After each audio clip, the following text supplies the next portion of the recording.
Hey, it's Mark Lanier with your video thought for the day.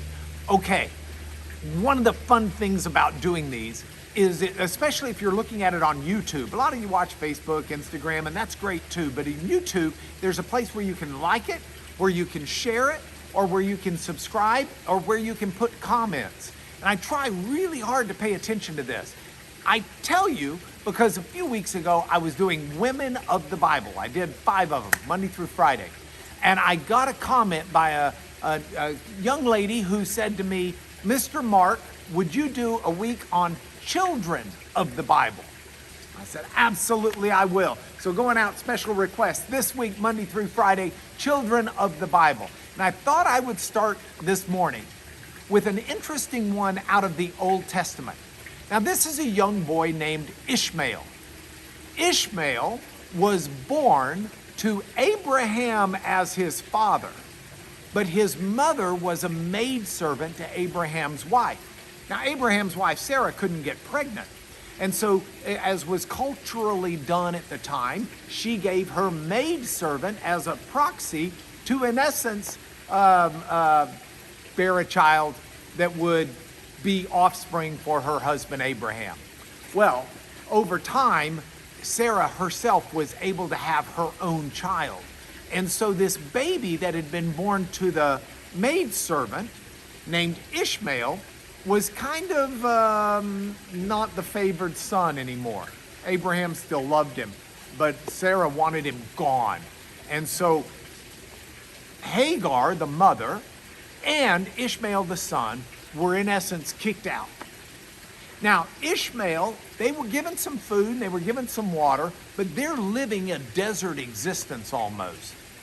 And once they were kicked out, after they had gone through their food and their water, they had nothing.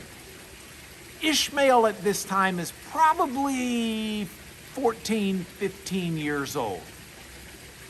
And we read in Genesis 21 that they had reached a point where they couldn't find any place to be, they couldn't find any food, they didn't have drink, and it was clear that they were going to die from exposure and starvation and thirst. And so Hagar, the mother, can't bear to see her son die, so leaves him in the shade and goes an arrow's shot away, which was a description back then of a decent enough distance, but one where she could keep an eye out.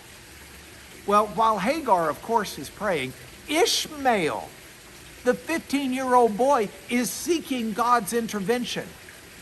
And God hears those prayers, goes to Hagar and says, I've heard the prayers of your son. Does not point out that he heard Hagar's prayers. Says, I heard the prayers of your son. Why? Was he not listening to Hagar? Well, no, that's not it. The point of this story is that God heard the prayers even of a 15-year-old boy in desperate measures.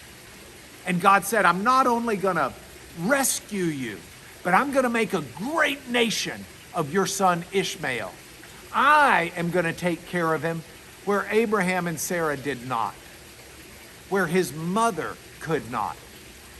And the lesson from this for me is one that's driven home by the fact that the scripture says that the Lord heard the prayers of Ishmael, the teenage boy. The lesson that drives home for me is that even a young child who turns to God for help will have God hear that prayer, and God will step in as a father to the fatherless, as someone who can be mother when the mother can't meet the needs. God cares about children. We're going to hear this more tomorrow, but for today, if you're listening to this, or if you know children who might listen to this, share it with them, because here's your thought.